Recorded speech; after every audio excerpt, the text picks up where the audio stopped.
le gardien des fruits de l'aube. Dès l'instant où la première lumière effleura son visage, Eliar connut la dureté du monde.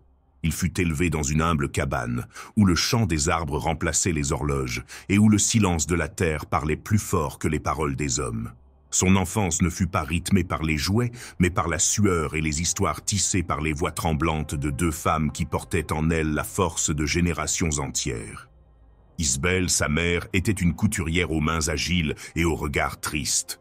Une femme qui brodait l'espoir dans chaque fil, ignorant s'il y aurait du pain le lendemain. Sa vie se résumait à entretenir le feu, non seulement dans l'âtre mais aussi dans l'âme de son fils et dans celle de sa mère, Avelina, une vieille femme au visage ridé comme une vieille écorce et au cœur sage comme celui des montagnes.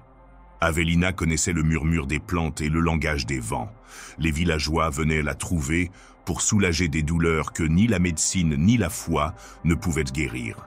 Elle acceptait d'humbles offrandes, jamais de pièces, car sa richesse ne se mesurait pas en or, mais en gratitude. Et bien que les deux femmes fussent des phares au cœur de la tempête, elles ne purent endiguer le fleuve indompté qui coulait en lui. Dès son plus jeune âge, Eliar marchait davantage avec ses pieds qu'avec sa raison.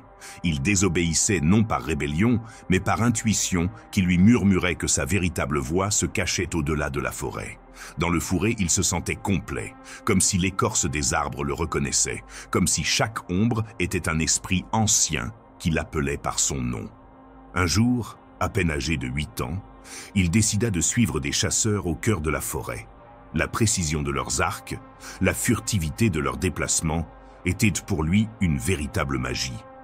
Et, stupéfait, il se perdit. Les jours passèrent sans laisser de traces. L'angoisse d'Isbel et d'Avelina emplissait le ciel de prières silencieuses. Lorsqu'il revint enfin, les vêtements en lambeaux et un sourire de nouvelle lune, il fut accueilli par des câlins, des larmes et des réprimandes. Mais loin de le regretter, le garçon semblait savourer l'inquiétude comme quelqu'un qui boit la rosée de la victoire. Le nom de son père n'était qu'un lointain écho. Selon Isbel, il avait été un brave soldat, tombé au cours d'une guerre sans gloire, dans un royaume qui oubliait vite ses morts. Mais Eliar, au fil des ans, commença à soupçonner quelque chose.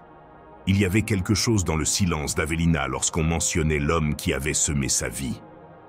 Et un après-midi, alors qu'Eliar portait déjà 15 hivers sur ses épaules, Avelina, les yeux embrumés par les souvenirs, avoua la vérité. Cet homme n'était pas mort pour une noble cause. Il était simplement parti, laissant derrière lui une promesse non tenue et un cœur brisé. Cette révélation enflamma l'âme d'Eliar. L'image héroïque qu'il s'était construite s'effondra comme une tour de fumée. Il jura alors, au milieu des murmures et des étoiles, qu'il ne répéterait jamais cet abandon. À 17 ans, il décida d'affronter son destin à main nue. Il avait entendu parler du château d'Albessia, un lieu où la richesse prospérait alors même que les terres du royaume s'effondraient sous la famine. Déterminé à changer le cours de sa lignée, il se dirigea vers cette forteresse de pierre et de pouvoir. Le château l'accueillit comme l'hiver accueille un retardataire. Un intendant au visage impassible le conduisit à travers des salles étincelantes où le luxe se moquait. Et là, devant un trône d'or, un roi au regard glacial l'interrogea avec mépris. Eliar lui offrit ses mains, sa force, sa volonté. Mais il fut accueilli par les rires et le mépris. Un paysan parmi les trônes était comme un corbeau parmi les cygnes, indésirable, invisible. Peiné, il sortit dans le jardin, le cœur brisé. Mais soudain, sous un pommier qui semblait jaillir du ciel, il la vit. Une jeune femme aux cheveux d'or, vêtue de la lumière de l'aube, croquait dans une pomme comme si elle partageait un secret avec l'univers. Elle le regarda, sourit et lui offrit un fruit. « Veux-tu un peu de soleil ?» demanda-t-il, sa voix comme l'écho d'une rivière calme. Eliar accepta, inconscient qu'à cet instant, quelque chose de plus que son destin avait changé. La douceur de la pomme transperça ses lèvres et guérit quelque chose en lui dont il ignorait l'existence. Elle partit, mais le goût resta ancré dans sa poitrine, comme une promesse. Cette nuit-là, tandis que la lune tissait le silence sur son village, le souvenir de cette pomme devint une graine. Et s'il pouvait ramener ce fruit à son peuple? Et si la douceur pouvait nourrir plus que le corps? Ainsi naquit le voleur. Des nuits durant, Eliar retournait au château. Il escaladait les murs, dansait parmi les ombres et volait des pommes qu'il distribuait comme des miracles. Il ne le faisait ni par vengeance, ni par faim. Il le faisait par amour. L'amour de son peuple. L'amour d'une possibilité. À son insu, la jeune femme du jardin, Auréa, l'observait depuis sa fenêtre. Elle ne le trahissait pas. Sa silhouette fuyante à travers les arbres la touchait. Et chaque fois qu'elle le voyait, une part de son âme s'éveillait. Mais les fils du destin, bien qu'invisibles, se tendent toujours jusqu'à se rompre. Une nuit, le pied d'Eliar glissa. Il fut capturé et conduit devant le roi. La sentence semblait écrite. Déshonneur, châtiment, oubli. Alors, telle une rose née parmi les épines, Auréa jaillit. Sa voix, calme mais ferme, défendit le jeune homme. Elle rappela au roi que c'était elle qui lui avait offert le premier fruit. Et elle ajouta « S'il mérite d'être puni, punissez-moi aussi, car j'ai allumé son feu. » Le roi, déconcerté par cette passion, regarda Eliar d'un œil différent. Il ne voyait plus un voleur, mais un jeune homme qui avait défié les dieux pour une once d'espoir. Alors, par un acte inattendu, il épargna la vie d'Eliar en échange de son travail de jardinier du château. Et Eliar, né parmi les racines et les troncs, s'épanouit. Guidé par Auréa, il soignait les arbres, parlait aux fleurs et guérissait les blessures invisibles. Paroles, rêves et silences partagés poussaient parmi les pommiers. Ce qui avait commencé comme un fruit volé s'achevait comme un jardin d'amour. Car parfois ceux qui volent du pain le font par faim, mais ceux qui volent la lumière le font par amour. Et Eliar, l'ancien voleur, avait volé bien plus que des pommes. Il avait volé le cœur d'une princesse, et sans le vouloir, il avait semé l'espoir dans tout un royaume. Si vous êtes arrivé jusqu'ici, c'est que ce sujet vous intéresse vraiment. Alors n'oubliez pas, le premier lien dans la description contient beaucoup plus de contenu qui peut vous être utile. Ne le manquez pas. Le rêveur de bois. Cette aube semblait la même pour tous les habitants du village de Ventura. Le chant des coqs se mêlait au murmure du vent. Les paysans labouraient la terre comme s'ils en faisaient partie. Les marchands marchandaient dans des nuages de poussière. Et les enfants, tels des feuilles emportées par le vent, couraient sans but. La vie poursuivait son cours, telle une rivière qui a oublié ses origines. Mais pour l'un d'eux, ce jour avait une autre couleur, un autre rythme, un autre chant. Il s'appelait Allen et avait à peine 10 ans. Ses mains étaient burinées par le jeu et la poussière, son visage maculé de terre, et dans son cœur battait une flamme sans borne. Entre ses doigts, il brandissait une épée de bois, maladroitement sculptée mais tenue avec honneur. Ce n'était pas une simple branche, c'était le sceptre de sa destinée. Avec elle, il affrontait des dragons invisibles, sauvait des royaumes imaginaires et, à la nuit tombée, il revenait toujours chez lui en héros sans médaille. Mais son père, Darien, un homme au dos brisé par le temps et aux mains endurcies par la moisson, ne comprenait pas cette passion. Pour lui, les rêves étaient lentés des mirages. Il ne nourrissait pas, ne semait pas, ne sauvait pas. Il les voyait comme de la fumée. « Viens ici, mon garçon, laisse ces fantasmes derrière toi. Le champ ne sera pas labouré par tes illusions. » grommelait-il en laissant tomber un sac de céréales. Allen le contempla en silence, brandissant toujours son épée avec ferveur. Dans son esprit, cette terre n'était ni stérile ni monotone. C'était un champ de bataille, où le ciel se fendait d'éclairs, et où lui, l'élu, brandissait l'espoir comme un bouclier. Encore un instant, père. Je suis sur le point de vaincre la bête.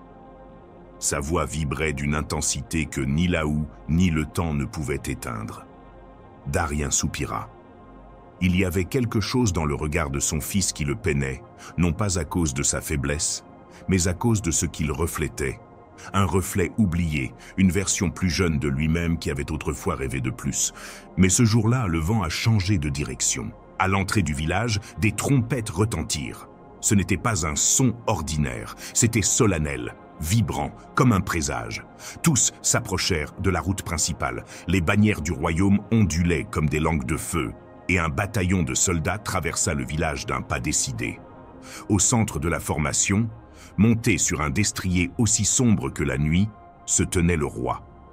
Allen, le cœur battant comme un tambour de guerre, courut au milieu de la foule. Il se faufila entre les corps, comme l'eau entre les rochers, jusqu'à être si près qu'il put apercevoir l'éclat de l'armure du monarque.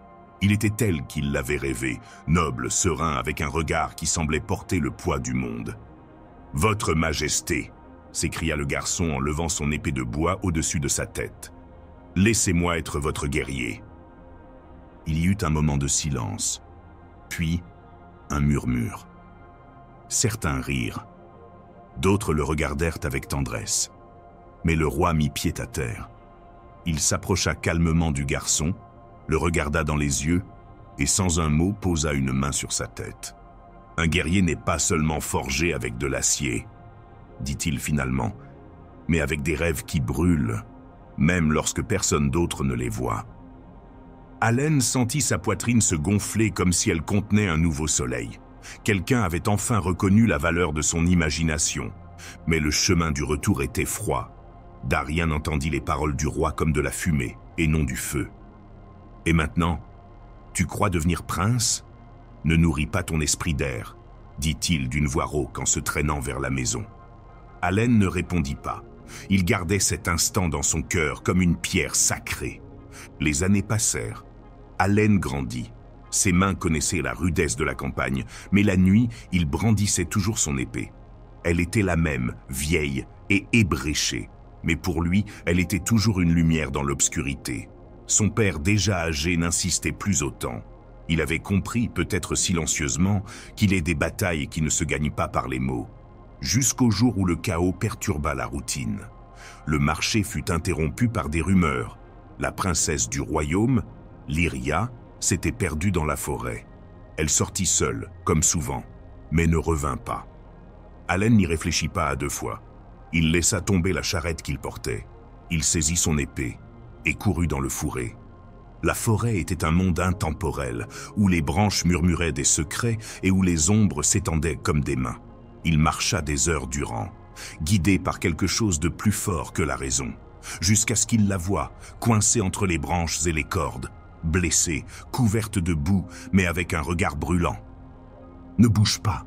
cria Allen. « Je vais te sortir de là. » Elle hésita, mais elle n'avait pas le choix. Et avec l'habileté que lui avait conféré une vie de jeu et de foi, Allen utilisa son épée de bois pour la libérer. Pas à pas, il la conduisit hors de la forêt. Ils s'appuyèrent l'un sur l'autre comme s'ils avaient dû partager 1000 vies avant celle-ci. « Qui es-tu » demanda Lyria. « Personne d'important » répondit-il. « Juste quelqu'un qui n'a jamais cessé de rêver. » Les soldats les trouvèrent. Les trompettes sonnèrent à nouveau, annonçant cette fois que l'espoir était revenu. Emmené au château, Allen fut accueilli par le roi. Il le regarda longuement, empreint de gratitude et d'émerveillement. « Tu as sauvé ce que j'ai de plus précieux, » dit-il. « Demande ce que tu veux. » Mais Allen ne demandait ni or ni terre. Il voulait juste s'assurer qu'il n'avait pas trahi son cœur. « Alors tu auras quelque chose de plus précieux, » dit le roi. « Tu seras formé au métier de guerrier. Non pas pour te battre, mais pour apprendre ce que signifie être fidèle à soi-même. » Ainsi, le rêveur de bois devint apprenti. Ce ne fut pas facile. Les armes étaient lourdes, les leçons dures. Mais chaque chute était un rappel. Les rêves embrassés par l'âme ne vieillissent jamais. Lyria et lui commencèrent à échanger des regards, puis des mots, et enfin des secrets. Elle voyait en Allen quelque chose que la cour ignorait. L'authenticité. Ensemble, ils reconnurent la fragilité et le courage de l'autre. Des mois plus tard, lors d'une cérémonie inattendue, le roi proclama Allen non seulement chevalier, mais aussi futur gendre. Un scandale éclata, des murmures s'élevèrent, mais la couronne préféra le cœur à la lignée. Allen retourna au village. Il voulait revoir son père. Il voulait lui montrer que son rêve n'était pas fou. Elle trouva Darien dans son lit, accablé par la maladie. Elle le regarda avec des yeux déjà éteints, mais une dernière lueur de feu y brillait encore. « Pardonne-moi, mon fils, » murmura-t-il. « J'ai toujours pensé que tu rêvais trop. Et maintenant, je vois que c'est moi qui rêvais trop peu. » Allen lui prit la main. Rien d'autre n'était nécessaire. Cette nuit-là, le père ferma les yeux. Non pas par peur, mais par paix. Et à l'aube, Allen déposa sa vieille épée de bois sur sa tombe. Car ce morceau de bois avait été une boussole, un bouclier, une promesse et une vérité. Il était le symbole de ce qu'il avait toujours été. Ni un paysan, ni un chevalier, mais un guerrier spirituel. Ainsi, le garçon qui rêvait parmi les sillons et le blé devint une légende. Non pas pour avoir manié l'acier, mais pour avoir gardé la foi, même lorsque le monde entier le traitait de naïf. Les secrets du fleuve sacré. Le crépuscule tomba majestueusement sur la vaste cité d'Enkira, perchée sur les rives du fleuve sacré qui murmurait des histoires de lignées anciennes et de pactes oubliés.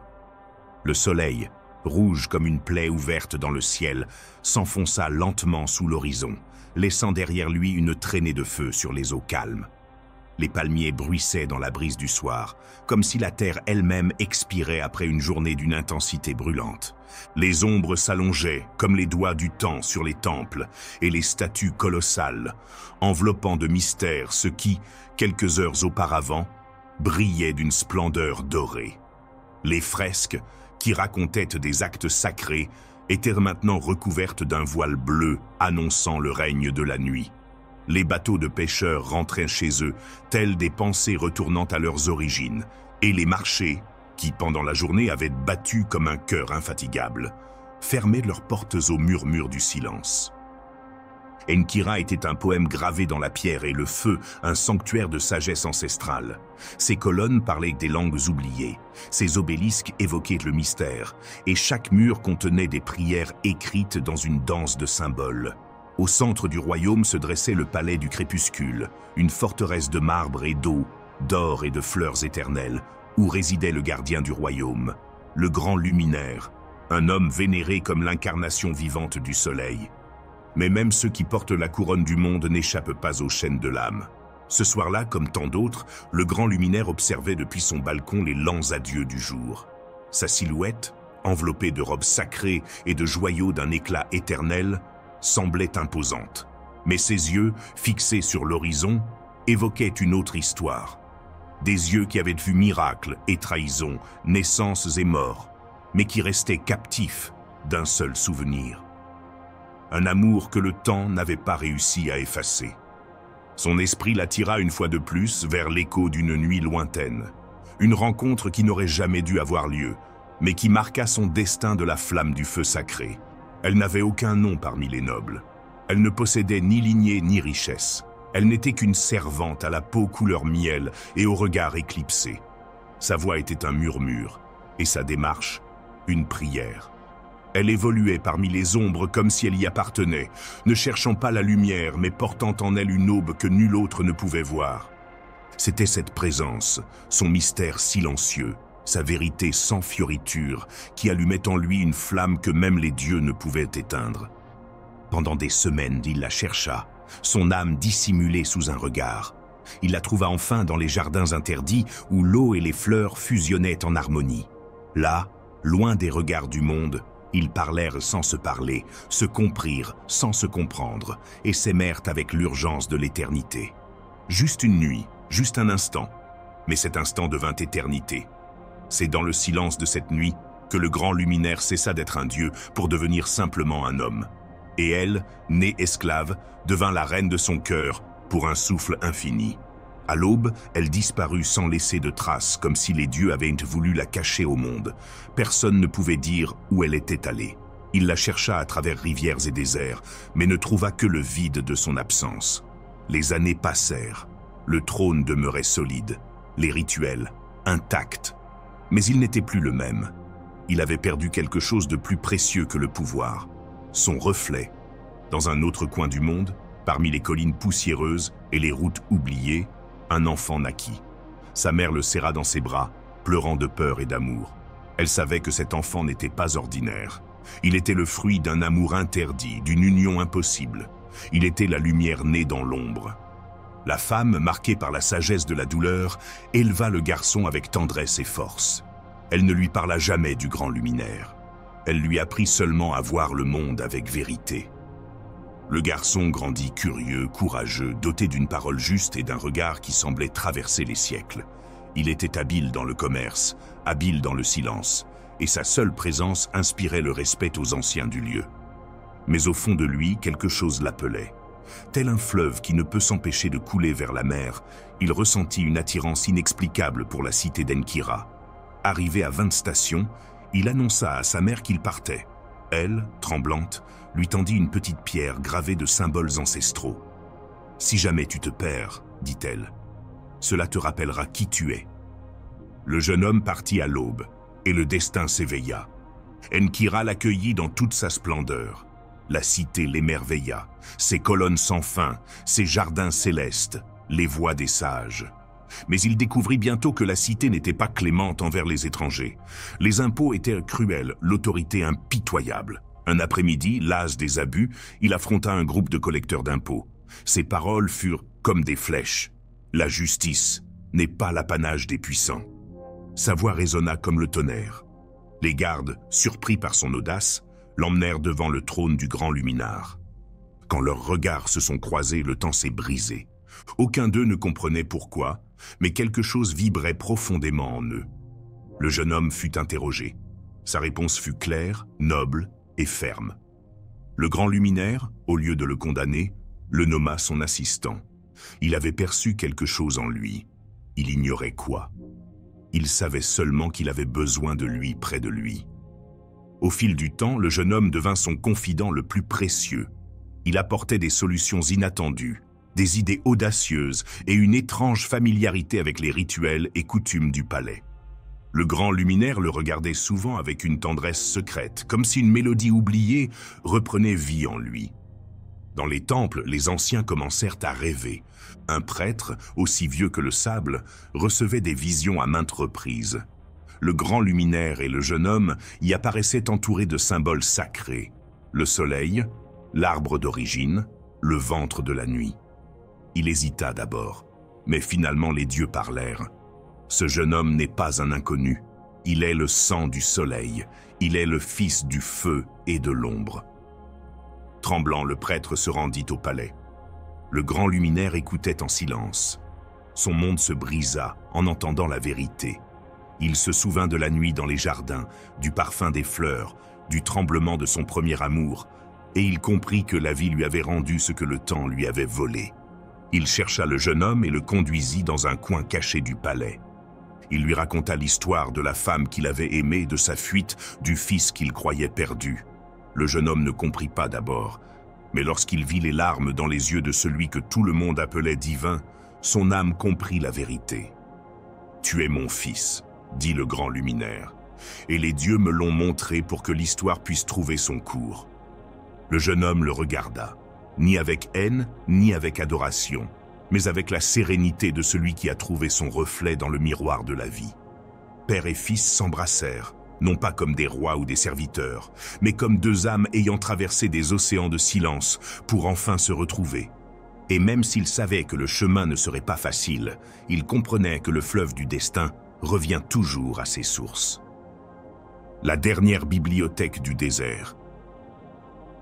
Au milieu du désert de l'Attar, où le soleil semblait chanter des psaumes de feu et le sable se déplaçait comme un océan éternel, il existait un lieu qui n'apparaissait ni sur les cartes, ni dans les récits des sages. Une bibliothèque construite avec des pierres anciennes et des mots oubliés. Les nomades en parlaient comme d'un mirage sacré. Certains l'appelaient la maison des livres éternels. D'autres disaient qu'elle était le cœur de la mémoire du monde. Rares étaient ceux qui avaient atteint ses portes, et encore moins ceux qui en étaient repartis sans avoir été transformés à jamais. La bibliothèque n'avait ni garde ni mur, juste un seuil de pierre sur lequel était écrit, dans une langue aujourd'hui oubliée, « Ici dort ce qui n'a pas encore été écrit ». C'est là qu'Idran arriva, un jeune voyageur en quête non d'or ou de gloire, mais de réponse. Depuis son enfance, il rêvait de ce lieu, incertain s'il était réel ou un désir ancré en lui avant sa naissance. Il marcha des jours durant sous un ciel sans ombre, guidé par la seule intuition.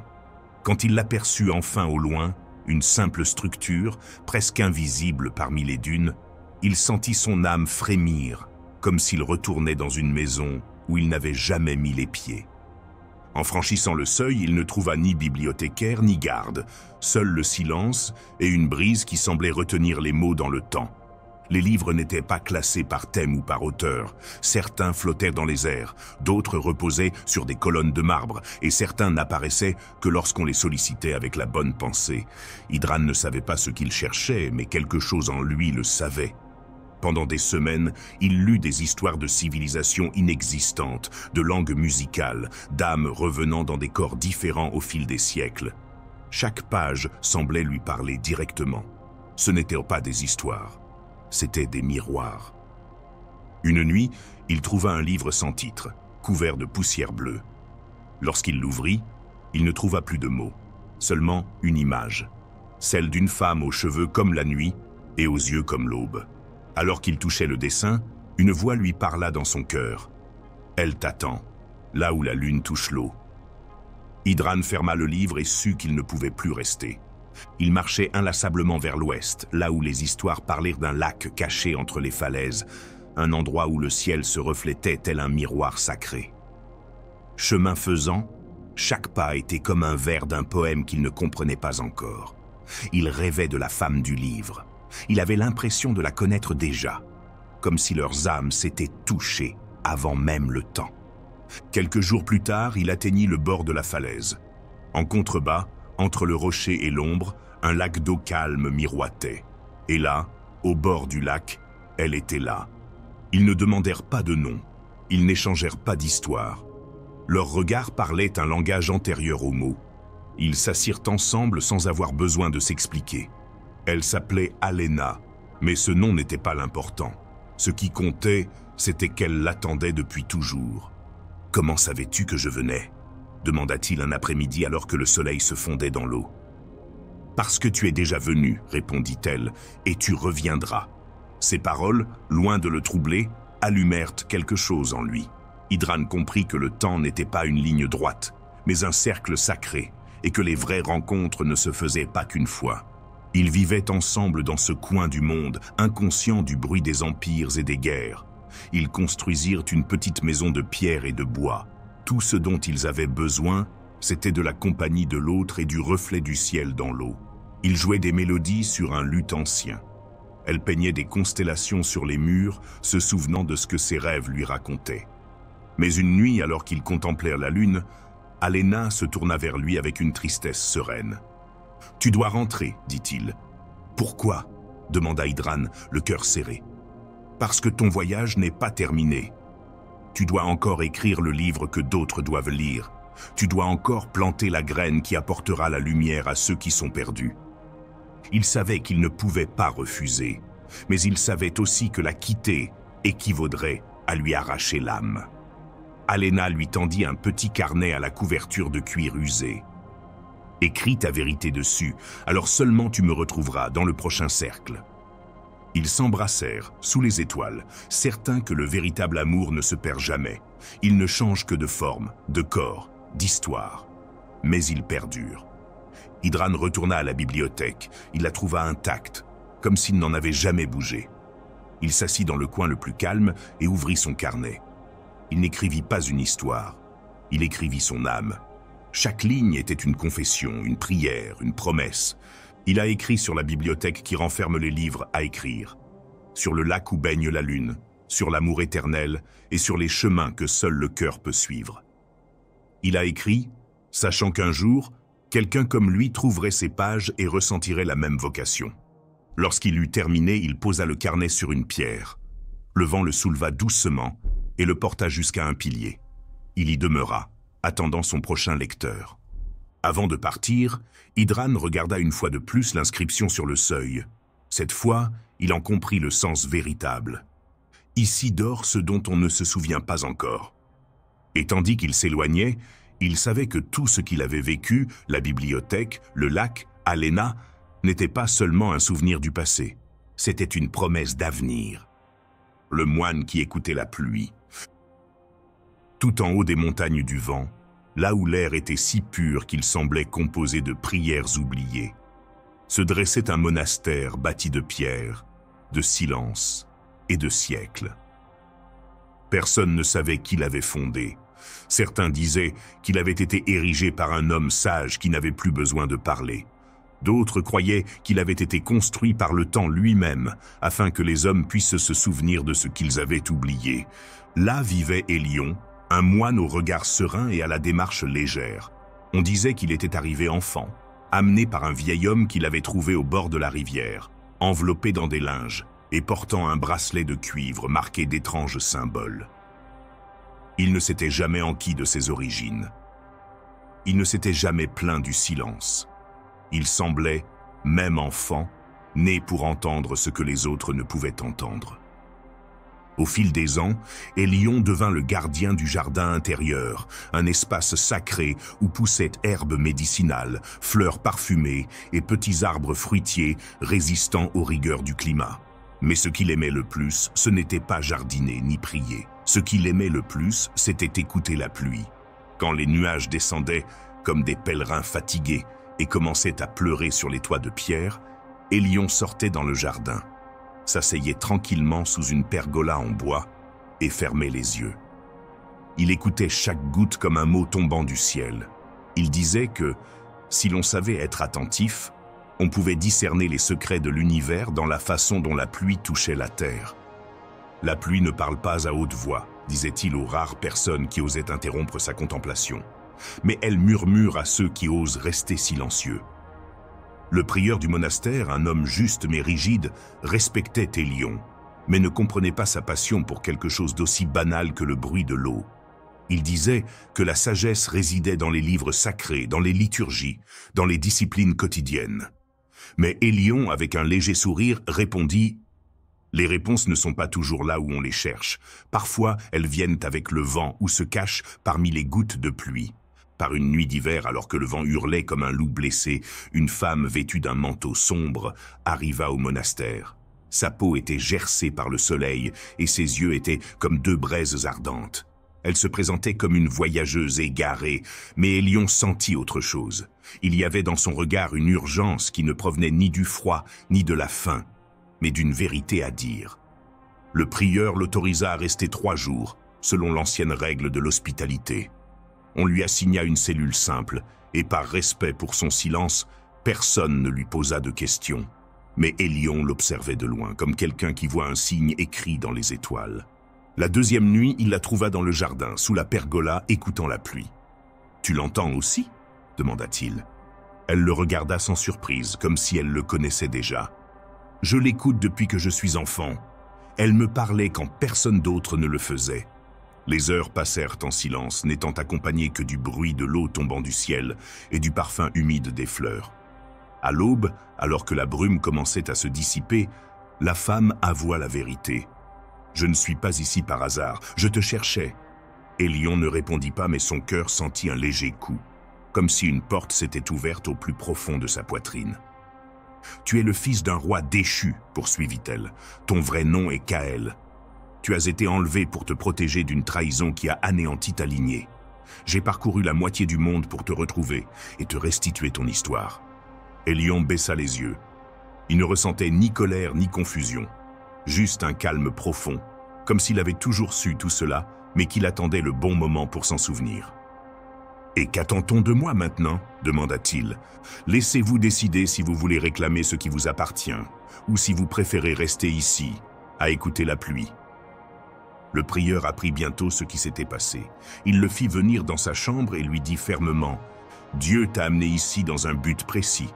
Tu as été façonné par des années de silence et de prière. Vas-tu tout abandonner pour une histoire qui ressemble à une fable ?» Hélion le regarda avec gratitude et tristesse. « Peut-être. Mais même les moines ont le droit de choisir le chemin que leur dicte leur cœur. » Cette même nuit, Hélion se rendit au jardin pour la dernière fois. La pluie tombait doucement, comme une bénédiction. Il dit adieu à chaque plante, chaque pierre, chaque recoin qui avait marqué ses jours. Puis il écrivit une lettre et la déposa sous un pot en terre cuite. On ne peut pas fuir ce qu'on est, mais on ne peut pas non plus nier ce qu'on est devenu. Je porte ces 2 vérités en moi. Peut-être que je ne reviendrai pas, peut-être que si, mais où que je sois, j'entendrai toujours la pluie.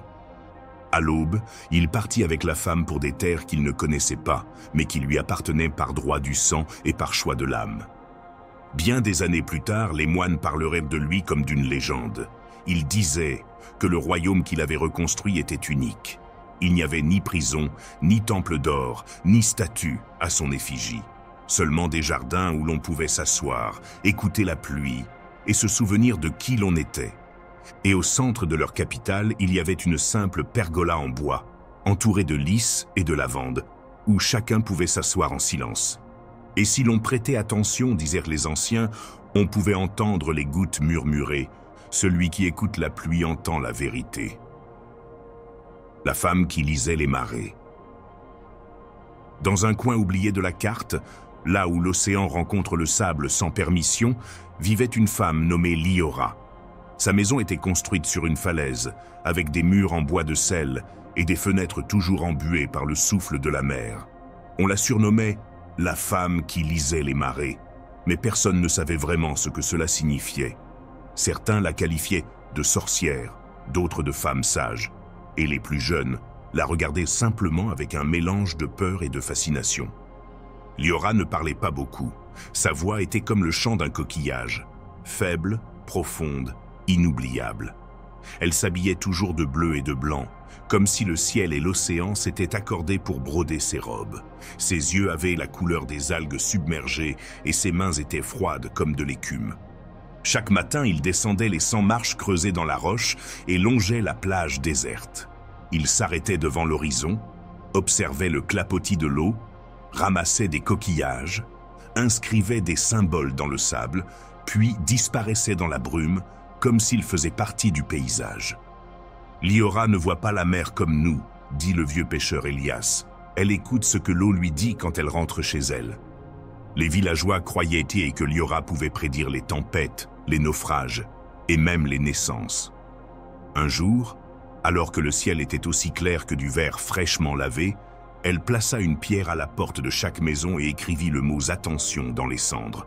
Personne ne comprit ce geste jusqu'au lendemain, lorsqu'une tempête sans précédent dévasta la moitié de la côte. Mais peu de gens savaient que Liora n'était pas née avec ce don. Elle l'avait acquis une nuit de lune rouge, alors qu'elle n'était qu'une enfant. On racontait qu'il y a bien des années, un bateau avait coulé près de la baie. Ce n'était pas un naufrage ordinaire. Personne n'entendit de cris. Personne ne vit de voile déchiré. Ce n'est que le lendemain que les eaux chargèrent sur le rivage une petite boîte scellée de symboles anciens. Liora, qui avait à peine 10 ans à l'époque, fut la seule à oser la toucher. Il l'ouvrit avec précaution, comme quelqu'un qui chérit un souvenir, et à l'intérieur, il trouva un coquillage doré. Ce n'était pas un simple objet. Lorsqu'il le porta à son oreille, il n'entendit pas la mer, mais des mots, des murmures, des histoires qu'il ne connaissait pas, mais qui lui semblaient siennes. Dès lors, il commença à comprendre le langage de l'eau. Et cela a également commencé à changer. Un après-midi d'automne, alors que les feuilles dansaient leurs adieux et que le ciel était empreint de nostalgie, un étranger arriva en ville. Il s'appelait Sahel. Il n'avait aucun bagage, juste un sac à dos et un carnet à feuilles mobiles. Il prétendait être écrivain, bien que personne ne l'ait jamais lu. Il marchait pieds nus le long de la plage, comme à la recherche de quelque chose qu'il avait oublié. C'est Liora qui l'a trouvé en premier, ou peut-être était-ce lui qui la cherchait sans le savoir. « Tu lis aussi les marées ?» lui demanda-t-elle, son sourire à peine visible. « J'essaie juste de comprendre pourquoi je retourne toujours dans des endroits que je ne connais pas », a-t-il répondu. À partir de ce jour, ils commencèrent à marcher ensemble chaque matin. Ils parlaient peu, mais leur silence était complet. Parfois, elle ramassait des pierres et les lui donnait sans un mot. D'autres fois, il récitait des fragments d'histoire qu'il n'avait pas encore écrites. Au fil du temps, Sahel commença à remarquer que Liora n'était pas comme les autres. Elle avait le don d'anticiper les émotions. Elle savait quand quelqu'un était sur le point de pleurer avant qu'il ne s'effondre. Elle savait quand la brise apportait de bonnes nouvelles, et surtout, elle semblait savoir sur lui des choses qu'il avait lui-même enfouies. « Ton âme est faite d'adieu, lui dit-il un matin, et le vôtre des secrets qui ne veulent pas être révélés, répondit-il. Une nuit, sous un ciel étoilé, Liora l'emmena à l'endroit où elle avait trouvé l'escargot d'or. Là, dans l'obscurité, elle lui montra une carte dessinée avec des coquillages, du sable et des larmes séchées. Ce n'était pas une carte du monde extérieur, mais de celui qu'ils habitaient à l'intérieur. Chaque ligne représentait une décision non prise, chaque point une blessure encore ouverte. « La mer ne contient pas que des bateaux et des poissons », a-t-elle déclaré. « Elle contient aussi ce que nous oublions. » Sahel ressentit un frisson. Il aurait voulu lui demander ce qu'il avait oublié, mais il n'osait pas. Son regard le rendait nu, comme si son âme avait été lue depuis longtemps. Au fil des semaines, leur amour grandissait comme la marée, naturellement, mais avec une force irrésistible. Ils s'aimaient sans promesse, sans contrat, sans avoir besoin de se conformer à une définition. Ils s'appartenaient comme le ciel à la mer, se reflétant sans se toucher. Et pourtant quelque chose s'y opposait. Liora savait que son don avait un prix. Chaque fois qu'elle prédisait quelque chose d'important, un souvenir de lui disparaissait. La mer, généreuse de sagesse, lui prenait un fragment de vie en retour. Ce don n'était pas éternel, et l'aimer signifiait risquer d'oublier son visage, sa voix, son nom. Par une nuit de nouvelle lune, Liora se rendit seule sur le rivage et parla à l'océan. Elle le supplia de ne pas lui enlever Sahel, mais la mer, sage et silencieuse, ne répondit pas. Elle l'enveloppa seulement d'une brise salée qui sentait l'adieu. À l'aube, lorsque Sahel se réveilla, il trouva une lettre sous la porte. « Je ne peux pas rester là et te perdre dans ma mémoire. Je ne peux pas non plus continuer et t'emporter dans l'oubli. Alors je pars, avant de ne plus savoir qui tu es. Un jour, peut-être, nous nous reverrons si la marée le décide. » Il n'y avait pas de larmes. Juste un immense vide, comme celui laissé par la marée descendante. Depuis, Sahel a parcouru les côtes du monde. Il écrit sur les femmes qui lisent la mer et sur les hommes qui cherchent des réponses dans les vagues. Dans chacune de ces histoires, il y a une femme aux yeux verts et à la robe bleue marchant pieds que nus dans l'écume. Et sur chaque rive qu'il visite, il s'arrête un instant, ferme les yeux et écoute. Parce que même si elle est partie, la mer murmure toujours son nom. L'horloger des rêves. L'horloger des rêves. Son atelier se trouvait au bout d'une rue étroite où les pas se transformaient en murmures et les lampadaires scintillaient comme des lucioles perdues. Il n'avait pas de nom, du moins personne ne le connaissait. On l'appelait ainsi parce qu'il ne réparait pas des montres ordinaires, mais des montres qui vibraient au rythme des désirs de ceux qui les possédaient. Ces pièces n'étaient pas faites d'engrenages ou d'acier, mais de souvenirs, de silence et de fragments d'espoir. On disait qu'il pouvait construire une montre capable d'arrêter la douleur, de prolonger un moment d'amour, ou même de faire durer une seule seconde toute une vie. Mais son visage était toujours dissimulé derrière un ancien masque de cuivre, et ses yeux couleur d'hiver ne croisaient jamais personne. Il ne parlait que lorsque c'était nécessaire, et lorsqu'il le faisait, sa voix semblait provenir d'un lieu intemporel. Un matin brumeux, une jeune femme arriva à l'atelier. Elle s'appelait Anira et tenait une montre cassée. Elle n'avait pas beaucoup de valeur, juste un vieux bijou ayant appartenu à sa mère. Mais pour elle, c'était tout ce qui restait d'une enfance où les chansons avaient encore un sens.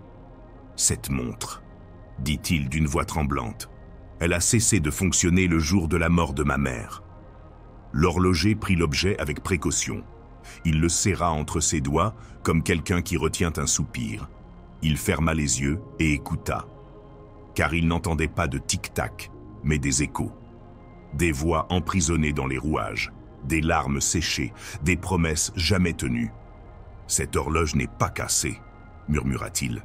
« Elle dort, c'est tout. » Anira fronça les sourcils. Endormie, il y a des horloges qui s'arrêtent, non pas parce que quelque chose est cassé, mais parce que l'âme qui leur donnait un sens s'est éteinte. Mais si on sait leur parler, elles peuvent se remettre à battre.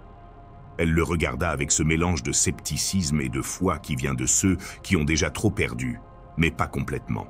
« Peux-tu le réveiller ?» Il hocha la tête. « Mais ce ne sera pas gratuit. »« Combien ça coûte ?» L'horloger baissa les yeux. Un souvenir, le plus précieux.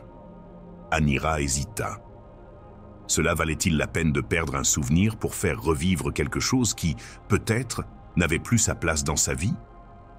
Mais elle repensa aux mains de sa mère qui lui peignaient les cheveux tandis qu'elle chantait une mélodie sans paroles. Elle repensa à la façon dont sa voix transformait la peur en foyer. « J'accepte. » L'horloger la conduisit dans une pièce secrète dont les murs étaient couverts d'horloges suspendues dans les airs, telles des étoiles flottant dans un ciel immobile. Au centre se trouvait un banc en bois. Il lui fit signe de s'asseoir. Pensez à votre souvenir. Revivez-le avec tous vos sens. Et quand vous serez prêt, dites simplement « Je m'abandonne ». Anira ferma les yeux et elle se souvint. C'était un après-midi d'été. Elle avait 7 ans. Sa mère la tenait par la main tandis qu'elle traversait un pont de pierre. La rivière en contrebas coulait des rires d'enfants invisibles. Le soleil jouait sur ses cheveux. Et pendant un instant, le monde sembla libéré de toute urgence. « J'abandonne », murmura-t-elle, une larme s'échappant. L'horloger tendit la main, et le souvenir se transforma en une petite sphère lumineuse qu'il plaça dans un bocal en verre bleu. Puis, il prit la montre de sa mère et se mit à travailler, non pas avec des outils, mais avec des gestes, avec intention, avec des silences qui prenaient une forme. Quand il eut fini, l'horloge fit un léger clic. « Il bat à nouveau », dit-il en le lui rendant. Anira le serrait contre sa poitrine. Elle ne se souvenait plus pourquoi elle pleurait, mais elle sentait que quelque chose de beau avait disparu et que quelque chose d'encore plus profond s'était réveillé. Il est revenu quelques semaines plus tard. « Je veux commander une autre montre », dit-il, « mais cette fois, pas pour m'en souvenir, pour attendre point. » Il leva les yeux. « Attendre quoi ? Quelqu'un que je ne connais pas encore. Mais je sais qu'il viendra. Et je veux que cette horloge ne compte que les secondes qui me rapprochent de lui. » L'horloger ne posa aucune question, il hocha simplement la tête. « Pour cela, il vous faudra un fil conducteur venant du futur, et cela a aussi un prix. » « Lequel ? » ?»« Une peur, la plus ancienne. » Anira hésita. Les peurs étaient comme des racines, et la plus ancienne, celle qui pousse avant même qu'on puisse parler, était aussi la plus difficile à arracher. « J'accepte. » Une fois de plus, il la conduisit dans la pièce suspendue dans le temps. Cette fois, Anira ne pleura pas. Elle ferma simplement les yeux et, après quelques minutes, murmura « Je l'ai laissé partir ». L'horloger prit la peur invisible et la transforma en un fil transparent qu'il inséra dans la nouvelle montre. Elle était faite de sable noir et dotée d'aiguilles et de lumière. Il la lui tendit sans l'envelopper. Quand le moment viendra, l'horloge s'arrêtera. Alors, vous saurez que vous êtes devant celui que vous attendiez. Les années passèrent comme des feuilles emportées par le vent. Anira vécut plusieurs vies en une seule. Elle parcourut des cités de pierre, connut des amours brèves et des sources sans visage. Mais l'horloge continuait de battre, lentement, comme une promesse encore à accomplir. Jusqu'au jour où, dans une gare sans nom, elle aperçut un homme assis sur un banc en bois. Il lisait un livre sans titre. Ses cheveux étaient aux couleurs d'automne. Et lorsqu'elle le regarda, elle sentit une partie d'elle-même, endormie depuis des siècles, s'éveiller. La montre à son poignet s'est arrêtée. Elle sourit. Elle n'avait pas besoin de plus de signes. Des années plus tard, ses cheveux teintés de fils d'argent et ses pas plus doux, il retourna à l'atelier. Mais il ne trouva pas l'horloger. Seul un mot était accroché à la porte. « Quand le temps ne comptera plus, tu me retrouveras dans tes rêves. Merci de croire que les heures peuvent sauver l'âme. » Anira ferma les yeux et écouta le silence, un silence empli de tics invisibles. Elle sourit. Je savais que l'horloger n'avait pas disparu. Il était simplement revenu à l'endroit d'où nous venons tous et où nous retournons tous, tôt ou tard, le cœur du temps. Et dans un coin de leur maison, encore aujourd'hui, les horloges dorment avec les rêves de ceux qui osent se souvenir, lâcher prise et attendre. Je profite de ce moment pour vous dire que si ce que vous voyez résonne en vous, dans le premier lien de la description, vous trouverez beaucoup plus de matériel pour continuer à apprendre. Le jardin des heures perdues. Dans une cité antique cachée au milieu de collines et de rivières qui semblaient murmurer des secrets, existait un jardin que nul ne pouvait trouver à volonté. Il n'apparaissait ni sur les cartes, ni dans les récits de voyage. Seuls ceux qui étaient perdus dans leurs pensées, ceux qui cherchaient sans savoir ce qu'ils cherchaient, le trouvaient. On l'appelait le jardin des heures perdues, un lieu où le temps semblait se dissoudre, où les minutes s'évanouissaient comme des pétales au vent, et où les souvenirs prenaient la forme de fleurs éternelles. Ce jardin était gardé par une femme nommée Liora, dont les yeux reflétaient le bleu profond d'un lac paisible. Liora n'était pas une simple gardienne. Elle était la gardienne des heures non réclamées, des instants oubliés au milieu de l'agitation et du bruit du monde. Sa peau exhalait la douceur du coucher de soleil, et sa voix était un doux écho qui apaisait même les cœurs les plus tourmentés. Les habitants de la ville la voyaient parfois déambuler dans les rues, mais personne ne savait d'où elle venait ni où elle allait. Cependant, ceux qui la rencontraient et osaient lui parler revenaient toujours transformés, comme si un voile invisible s'était levé de leur âme. Un après-midi d'automne, alors que le soleil commençait à se coucher lentement, un homme nommé Eliane arriva à l'orée du jardin. Il avait erré sans but pendant des jours, un poids invisible pesant sur ses épaules. Sa vie était un enchevêtrement de responsabilités, de promesses non tenues et de rêves oubliés. Il avait l'impression que le temps lui filait entre les doigts, comme une eau qu'il ne pouvait retenir. Sans savoir pourquoi, elle franchit l'arche de fer qui marquait l'entrée et sentit instantanément le monde changer. Les bruits de la ville s'estompèrent et une brise fraîche caressa son visage. Des fleurs aux couleurs inouïes et des arbres centenaires l'accueillirent. Le parfum était doux et mélancolique, comme le souvenir d'un amour perdu. Liora apparut alors à ses côtés, invisible. Leurs regards se croisèrent, et à cet instant, Eliane ressentit un calme qu'il ne se souvenait pas avoir jamais éprouvé. Elle parla doucement.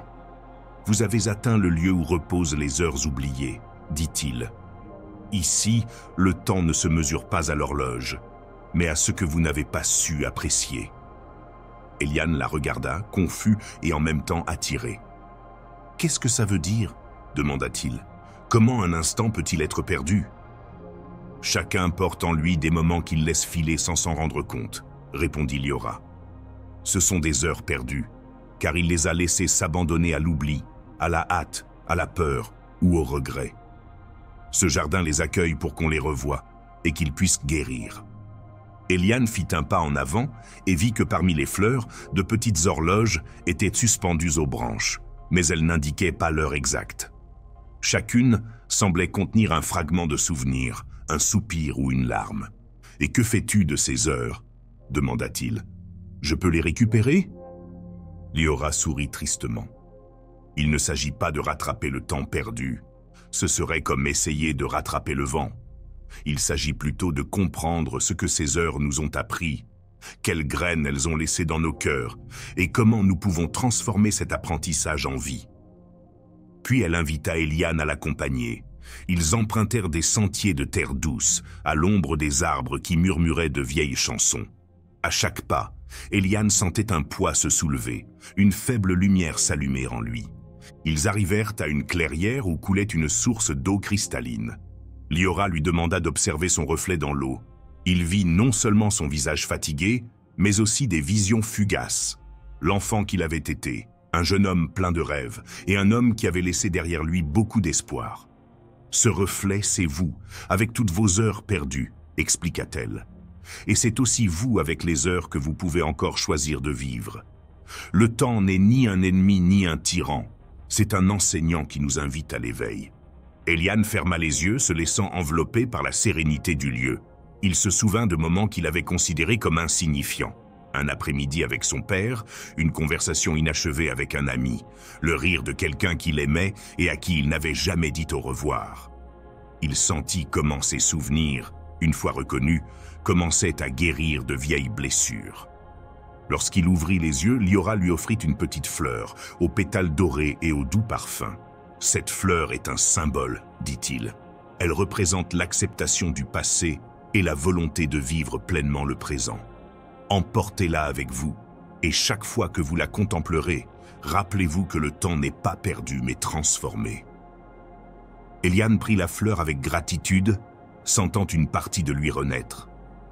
Il dit au revoir à Liora, sachant que cette rencontre avait changé à jamais sa vision de la vie. En quittant le jardin, le monde reprit son rythme habituel, mais lui n'était plus le même. Il apprit à savourer les moments simples, à se libérer de la culpabilité et à aimer avec l'intensité de l'instant. Il comprit que les heures perdues n'étaient pas une punition, mais un appel à se réveiller et à accueillir la vie avec un cœur ouvert. Les années passèrent, et Eliane retourna au jardin à maintes reprises, y trouvant à chaque fois de nouvelles leçons. Et lorsque sonna son heure de mourir, il demanda que ses cendres soient dispersées en ce lieu sacré, afin que son âme puisse reposer parmi toutes les heures qu'il croyait perdues. Le jardin des heures perdues est resté là, caché et silencieux, attendant ceux qui avaient besoin de se reconnecter au temps et à eux-mêmes, rappelant à tous que chaque instant est un cadeau éternel et qu'il n'est jamais trop tard pour commencer à vivre vraiment. Le murmure de la forêt éternelle. Dans un coin oublié du monde, au-delà des montagnes qui touchaient le ciel et des rivières qui chantaient à la lune, existait une forêt qui semblait figée dans le temps.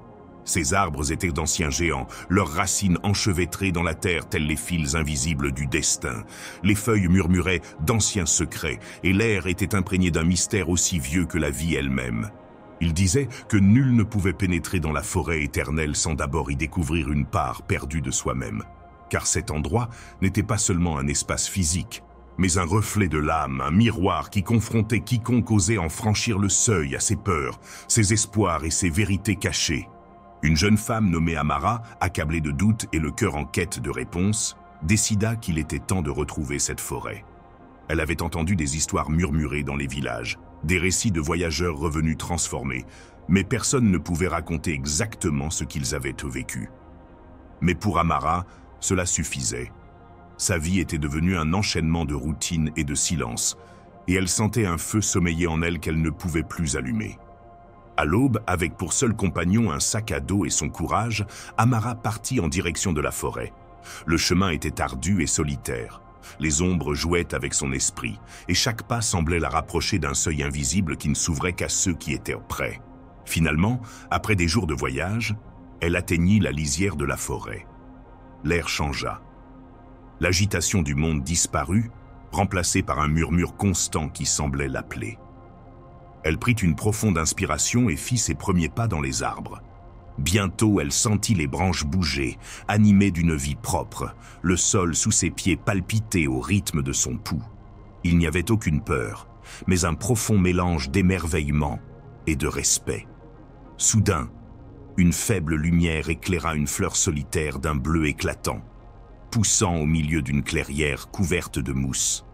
Amara s'approcha et, tandis qu'elle touchait la fleur, une vague de souvenirs envahit son esprit. Elle revit son enfance, ses rires et ses larmes, ses rêves oubliés et les promesses qu'elle n'avait jamais osé tenir. Elle ressentit le poids de chaque choix et de chaque abandon, et pour la première fois, elle laissa son cœur s'exprimer sans crainte. Elle poursuivit son chemin, guidée désormais par une intuition silencieuse. Plus loin, elle trouva un lac si clair qu'il reflétait le ciel tel un miroir parfait. Là, elle s'assit pour contempler son reflet. Ce n'était pas seulement son visage qu'elle voyait, mais toutes les versions d'elle-même. La fille qui rêvait de voler, la jeune femme qui avait cessé de croire, celle qui cherchait encore la lumière dans l'obscurité. Une voix douce l'invita à regarder par-dessus l'eau. C'était une vieille femme qui apparut parmi les arbres, le regard empli de sagesse et de compassion. « Tu as atteint le cœur de la forêt, Amara, » dit-il. « Ici, le temps s'arrête pour ceux qui souhaitent se retrouver. Que cherches-tu ici ?»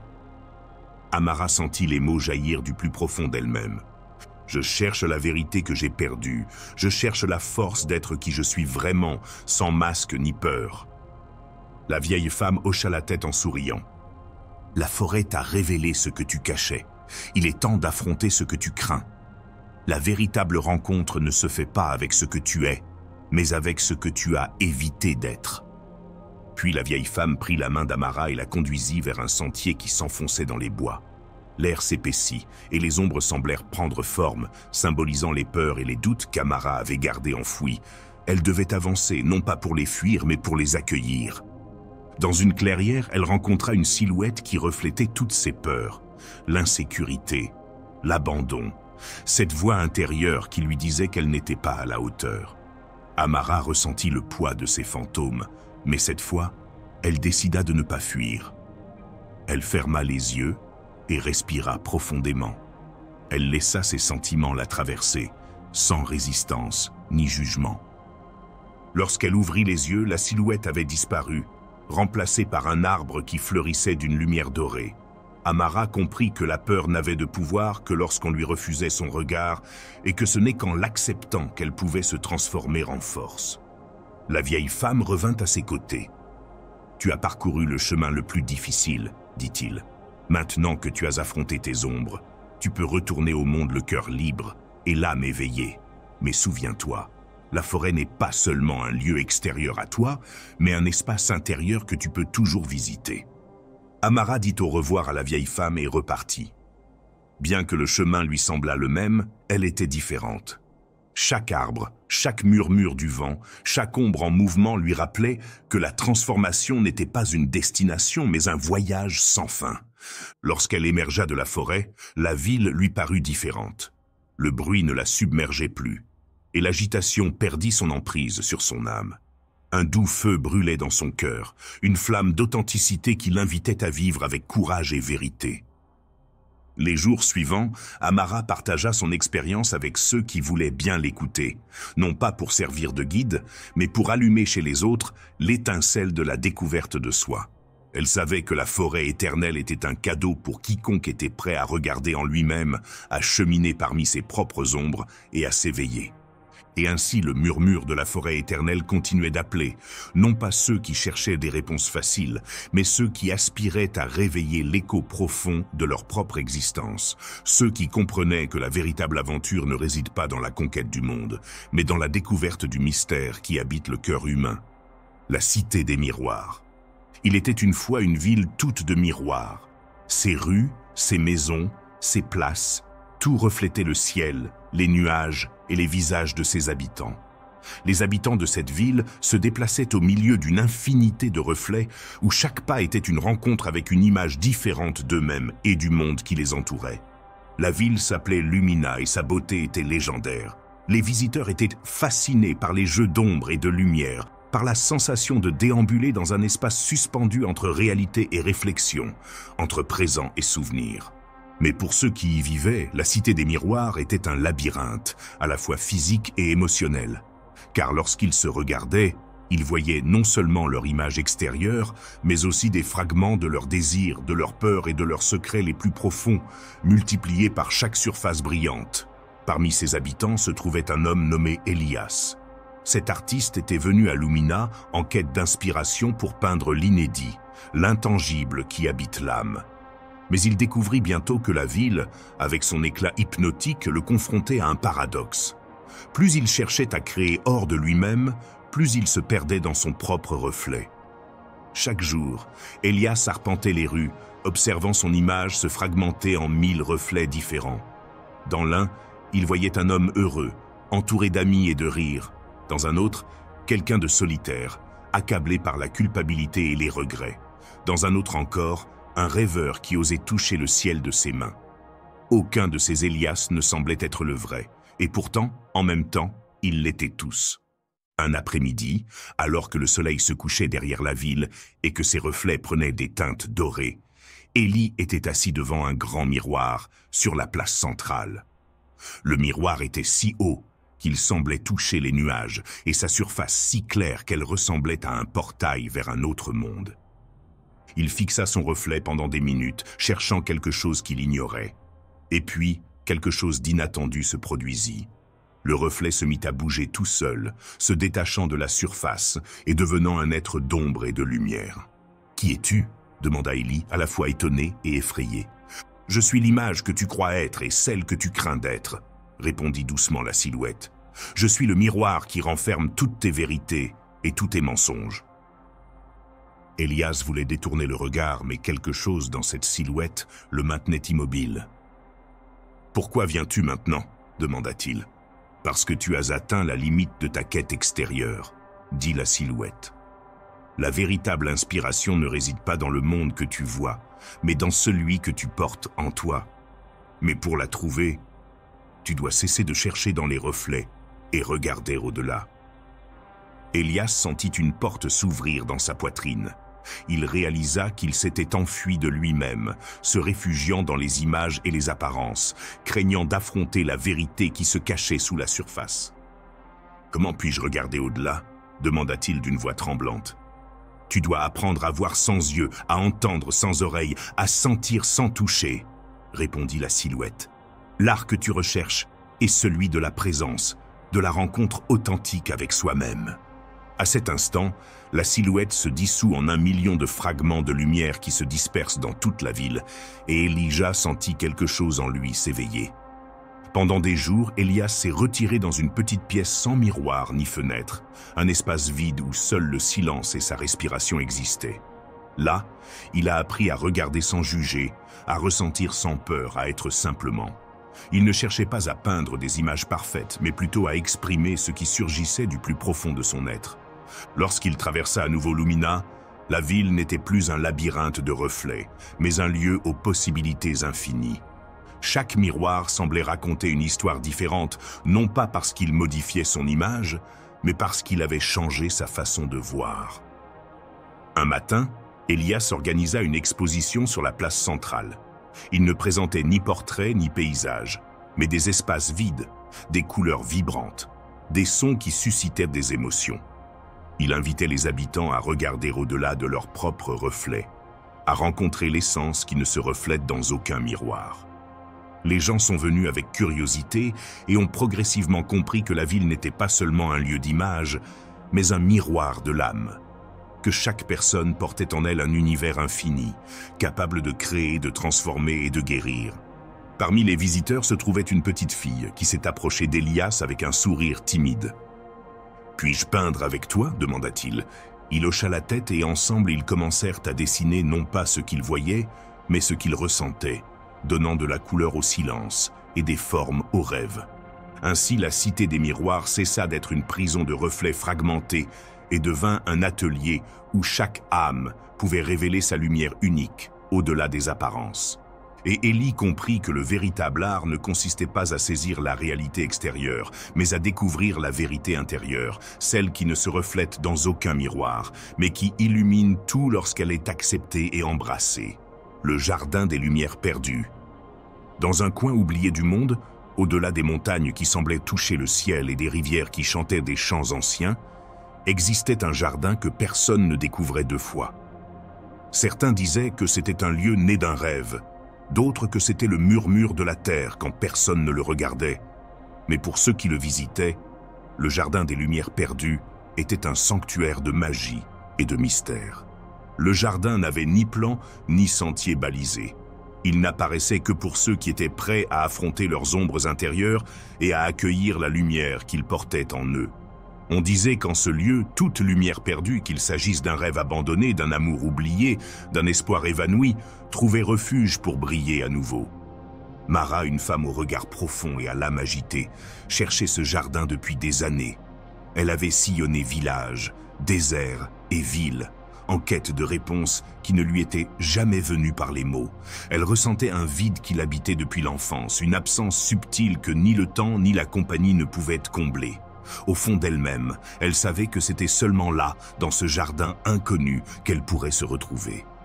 Une nuit, alors qu'elle marchait sous un ciel étoilé, Mara sentit l'air autour d'elle changer, comme si le monde se plissait doucement pour révéler un secret.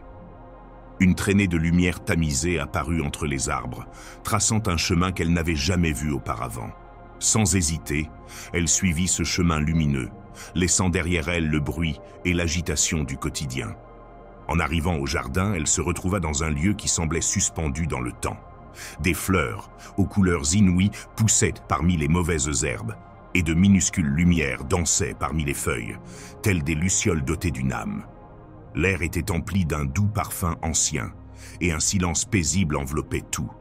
Mara marchait lentement, laissant ses pas se fondre dans le rythme du lieu.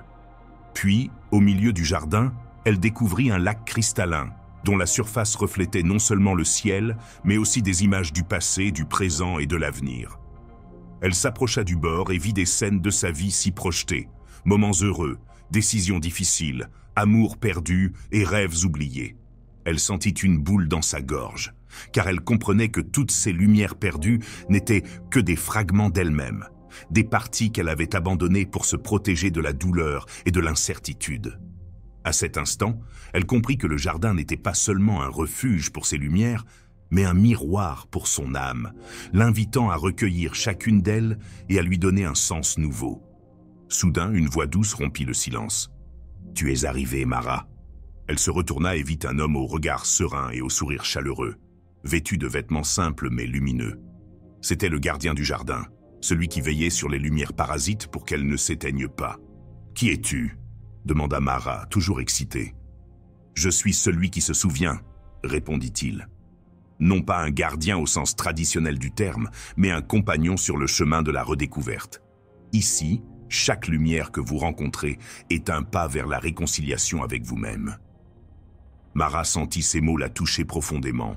Pour la première fois, elle ne regardait pas à l'extérieur, mais à l'intérieur, ne fuyant pas la douleur, mais l'affrontant avec courage.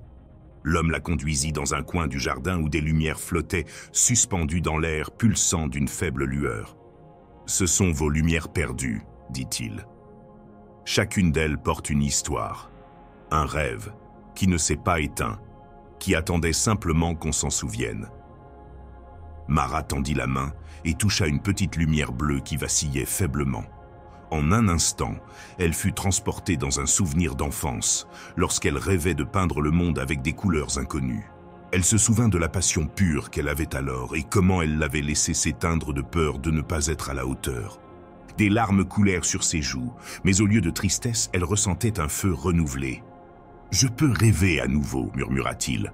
Le gardien hocha la tête et l'invita à toucher une autre lumière, cette fois d'une teinte dorée. Instantanément, Mara raviva un amour qu'elle avait gardé secret, un amour qu'elle n'osait jamais exprimer de peur de le perdre. Mais à cette lumière, elle comprit que l'amour ne se perd pas. Il se transforme et demeure dans le cœur comme un héritage invisible. Pendant des heures, Mara rassembla ses lumières perdues une à une, laissant chaque souvenir, chaque émotion lui parler avec vérité et compassion. Ce faisant, le jardin sembla s'illuminer encore davantage, et son cœur s'emplit d'une clarté qu'elle n'avait jamais connue auparavant. Le garde la regarda avec respect et tendresse. « C'est là le pouvoir du jardin, » dit-elle. « Il ne s'agit pas de protéger la lumière, mais de l'aider à revenir vers vous, afin qu'elle brille de toute sa force. » Lorsque la lune atteignit son zénith, Mara se sentit épanouie et en paix. Elle savait que le retour au monde ne serait pas toujours facile, que la vie apporterait son lot d'épreuves et d'ombres, mais elle portait désormais en elle une lumière intérieure qu'aucune tempête ne pouvait éteindre. Avant de lui dire au revoir, le gardien lui a donné une petite graine lumineuse. « Plante-le dans ton cœur, » lui dit-il. « En cas de doute, souviens-toi de ce jardin et du pouvoir que tu as de retrouver toute ta lumière perdue. » Mara émergea du jardin, la graine luisante dans la paume de sa main, et un nouvel éveil s'éveilla en elle. Tandis qu'elle marchait, le monde lui semblait différent, non pas parce qu'il avait changé, mais parce qu'elle avait changé sa façon de le voir. Il a compris que nous portons tous en nous un jardin secret, un espace où nos lumières perdues attendent d'être retrouvées et accueillies. Que le véritable cheminement est le retour à soi-même, et que dans cette réconciliation réside la véritable magie de la vie, l'écho de l'âme. Dans le silence profond d'une montagne perdue, vivait un homme nommé Eliane, connu pour sa sagesse et le calme qu'il dégageait à ceux qui l'approchaient. Sa maison était simple, des murs de pierre, des fenêtres ouvertes sur le ciel, et un jardin où poussait un arbre solitaire, vieux et robuste, dont les racines s'accrochaient à la terre avec la force de celui qui sait que la vie est un cycle sans fin. Eliane était arrivé en ce lieu bien des années auparavant, fuyant non pas le monde, mais lui-même. Dans sa jeunesse, il avait été un homme rempli de questions et de peurs, accablé par la douleur qui l'opprimait et le privait de paix. Il avait voyagé à travers les villes, écouté des maîtres, expérimenté des rituels, cherché dans les livres une vérité qui semblait insaisissable, comme le vent lui filant entre les doigts. Mais c'est dans ce coin retiré, loin du bruit et de l'agitation, qu'il entendit enfin l'appel venant de l'intérieur. Ce n'était pas une voix forte ou impérieuse, mais un faible murmure qui, peu à peu, se transforma en un écho qui résonna dans chaque fibre de son être. C'était l'écho de son âme. Un matin, alors que le soleil pointait au-dessus des montagnes, Eliane marcha vers la rivière toute proche, ses pieds nus touchant la terre humide. Dans le reflet de l'eau claire, il vit non seulement sa propre image, mais aussi les ombres de son passé. Souvenirs de pertes, de blessures non cicatrisées, de décisions qui semblaient lui avoir ôté la paix. Il sentit la tristesse l'envahir, mais au lieu de fuir, il l'accueillit comme un vieil ami porteur d'un message. Il s'assit sur le rivage et ferma les yeux, laissant chaque émotion émerger sans résistance. Ainsi, la douleur commença à se dissiper, se transformant en une douce lumière qui illuminait les recoins sombres de son âme. Pendant des jours, Eliane s'est engagé dans ce dialogue silencieux avec son moi profond. Il a découvert que la souffrance n'était pas une ennemie, mais un enseignant déguisé, lui enseignant la fragilité et la force, la beauté d'accepter l'impermanence de toute chose. Il a compris que le véritable courage ne résidait pas dans la lutte contre l'obscurité, mais dans sa marche vers elle, avec amour et compassion. Un après-midi, alors que le ciel prenait une teinte violacée, une femme arriva sur le chemin, menant à la cabane d'Elian. Son regard reflétait la lassitude de celle qui apportait bien plus qu'elle n'aurait dû, et son âme cherchait, sans trop savoir quoi, un refuge. « J'ai entendu dire qu'on peut trouver la paix ici », dit-elle d'une voix tremblante. « Pourriez-vous me montrer comment la trouver ?» Eliane la regarda tendrement et hocha la tête. « La paix ne se trouve pas à l'extérieur, » répondit-il. « Elle est dans le silence qui naît quand on cesse de se fuir soi-même. » Pendant des semaines, la femme nommée Amara apprit à s'asseoir en silence avec Eliane, à observer ses émotions sans jugement, à écouter l'écho de son âme. Elle découvrit qu'en elle résidait une lumière qu'elle n'avait jamais osé regarder, cachée derrière des murs construits par la peur et la tristesse. Par une nuit claire, assise sous l'arbre du jardin, Amara a avoué « Je crains que l'obscurité en moi soit trop grande pour être éclairée. » Eliane lui prit la main et dit « Il n'est aucune obscurité qui ne puisse être embrassée par la lumière que tu es. L'ombre n'existe pas sans lumière, et les deux font partie d'un même tout. » Elle ferma les yeux et sentit que pour la première fois, elle n'était pas seule dans son combat intérieur. Elle comprit que la véritable liberté survenait lorsqu'elle cessait de lutter contre ses ombres et commençait à les accepter comme faisant partie de son histoire, de son humanité.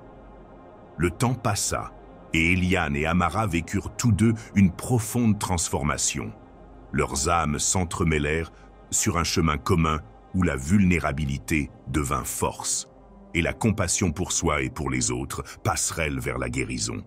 Un matin, alors que le soleil baignait la montagne de sa lumière dorée, Eliane s'éveilla avec la certitude qu'il devait retourner dans le monde qu'il avait quitté. Non pas en fuyant, mais en portant en lui la flamme de la sagesse et de la paix. Avant de partir, il s'est approché de l'arbre auquel il tenait tant et a planté une graine qu'il avait conservée pendant des années. Cette graine, dit-il à Amara, symbolise la vie qui renaît après chaque tempête. Puisse-t-elle grandir, comme notre âme, lorsqu'elle s'embrasse elle-même. Amara le regarda partir avec un cœur plein de gratitude et une nouvelle force pour affronter ses propres chemins.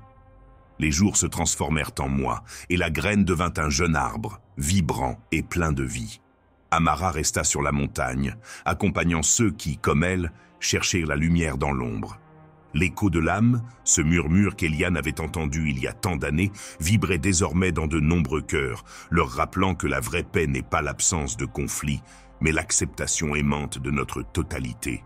Car c'est seulement en regardant à l'intérieur, en embrassant nos ombres avec compassion, que nous pouvons allumer la lumière qui illumine le chemin vers la vraie liberté. Le phare dans la tempête. Dans une petite ville côtière où la mer et le ciel se rejoignaient dans un horizon éternel, vivait Mara, une femme empreinte de nostalgie et d'espoir. Sa maison, perchée sur une falaise, surplombait le phare qui avait guidé des générations de pêcheurs et de marins dans les nuits de tempête.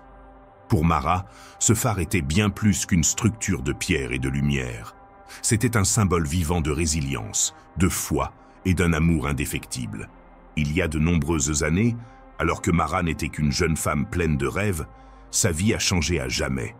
Son mari, Aaron, était un marin qui partait chaque mois pour de longues traversées en mer. Avant leur départ, ils se retrouvaient souvent près du phare, où ils promettaient de toujours revenir, quelle que soit la violence de la tempête. Une nuit, la mer se déchaîna comme jamais auparavant. Une violente tempête s'abattit sur le village, projetant les vagues s'écraser furieusement contre les rochers. Aaron, coincé au milieu de l'océan, luttait contre les éléments pour survivre, tandis que Mara, du haut de la falaise, observait la scène, le cœur battant, attendant que la lumière du phare révèle sa silhouette à travers la brume et le vent. Les jours passèrent, et Aaron ne revint pas. Le phare continua de briller chaque nuit, telle une sentinelle infatigable.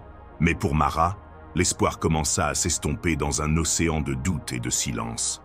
L'absence d'Aaron emplissait sa maison d'ombre et d'échos vides. Malgré la douleur, Mara décida de ne pas se laisser ronger par la tristesse. En elle vibrait la force d'une flamme qui refuse de s'éteindre. Alors, elle commença à prendre soin du phare, apprenant à l'entretenir de ses propres mains, comprenant que ce luminaire était aussi un phare pour son âme. Chaque matin, elle montait l'escalier en colimaçon jusqu'à la lanterne, où le vent salé caressait son visage et où le soleil colorait l'océan d'or. De là, Mara ressentait un lien profond avec l'univers, comme si chaque rayon de lumière qu'elle projetait était un message d'amour et de résilience, non seulement pour les marins, mais aussi pour elle-même.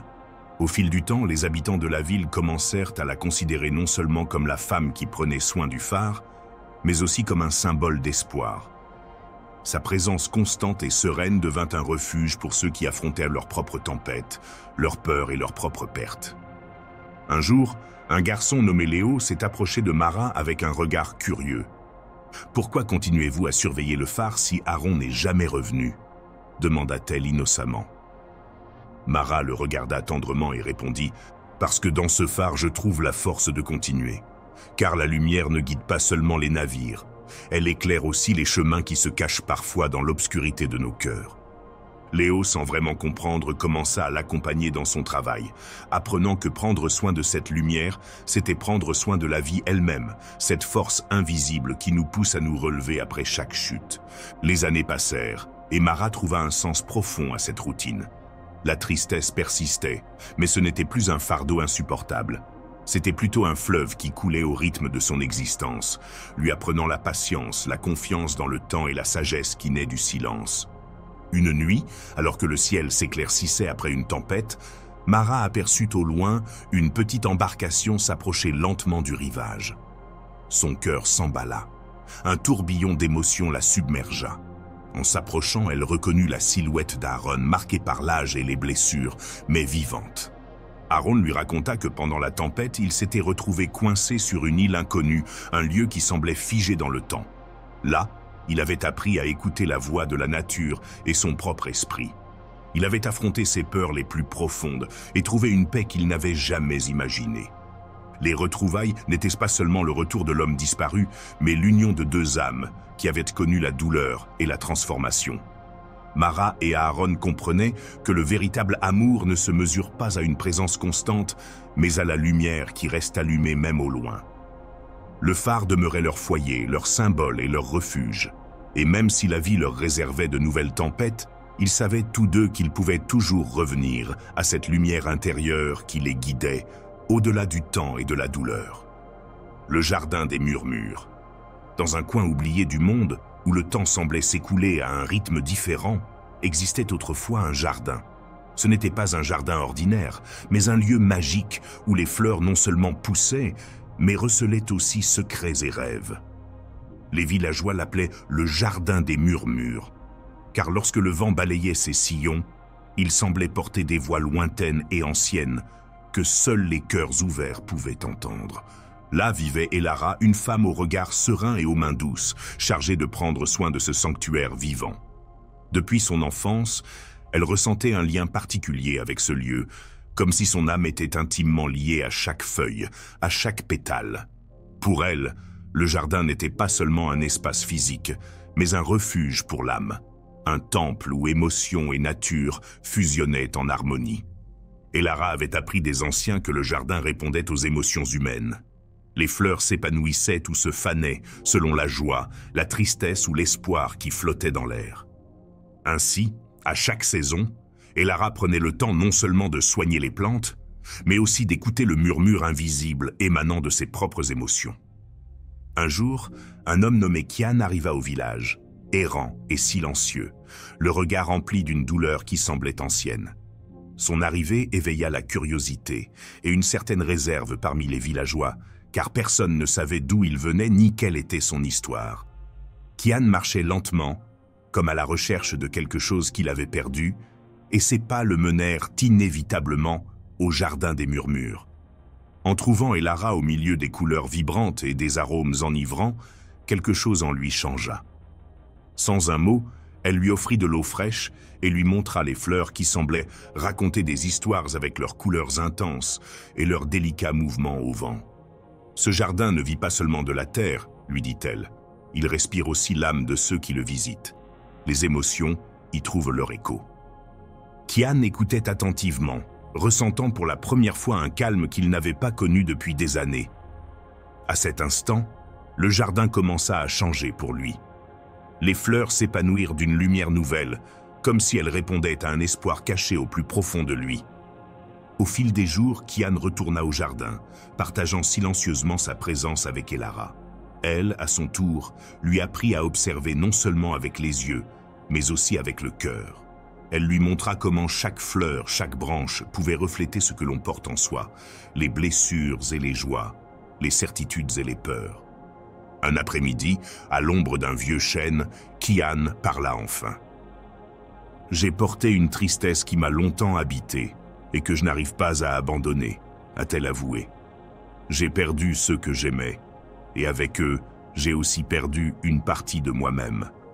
Maintenant, j'ai l'impression de n'être à ma place nulle part. » Elara le regarda avec compassion et lui offrit une fleur bleue dont la couleur semblait contenir la sérénité d'un lac calme.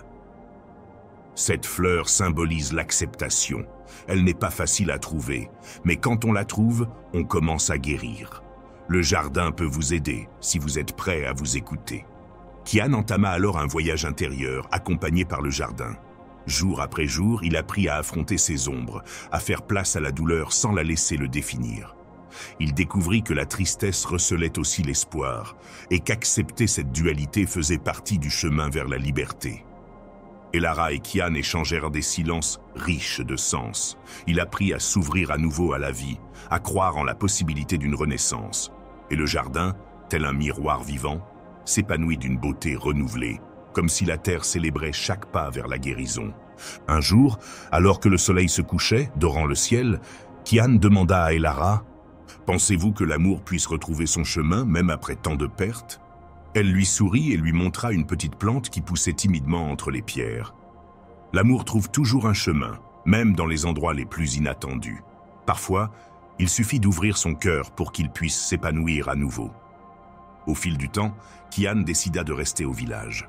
Il devint l'apprenti d'Elara, et ensemble, ils entretinrent le jardin des murmures, partageant leur magie avec ceux qui arrivaient avec l'âme blessée et l'espoir brisé.